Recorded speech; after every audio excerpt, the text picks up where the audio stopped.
మీ చుట్టుపక్కల ఎవరికైనా ఫిట్స్ వస్తే తీసుకోవాల్సిన జాగ్రత్తలు ఏంటి అంటే, పిల్లోడు కానీ లేకపోతే అడల్ట్ కానీ ఎవరికైనా ఫిట్స్ వచ్చింది అనుకోండి, పానిక్ అవ్వద్దండి.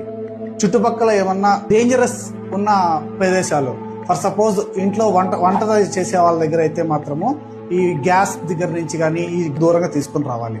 ఇంకొకటి స్విమ్మింగ్ పూల్ కానీ లేకపోతే చెరువు దగ్గర ఏమన్నా ఉన్నప్పుడు మాత్రము అతన్ని కొంచెం దూరంగా తీసుకుని వచ్చేసేయాలి. లేక రోడ్డు మీద ఏమన్నా వచ్చింది అని అనుకోండి, ఈ యాక్సిడెంట్స్ ప్రోన్ ఏరియాల్లో ఉండకుండా వాళ్ళని వెంటనే ఒక సేఫ్ సైడ్ లో ఉన్న ప్రదేశాలకి తీసుకుని వెళ్ళాలి.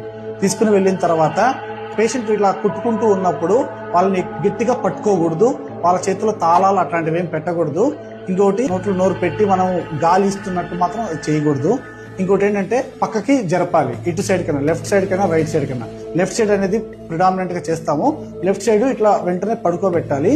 మీ చుట్టుపక్కల ఎవరికైనా ఫిట్స్ వస్తే తీసుకోవాల్సిన జాగ్రత్తలు ఏంటి అంటే, పిల్లోడు కానీ లేకపోతే అడల్ట్ కానీ ఎవరికైనా ఫిట్స్ వచ్చింది అనుకోండి, పానిక్ అవ్వద్దండి.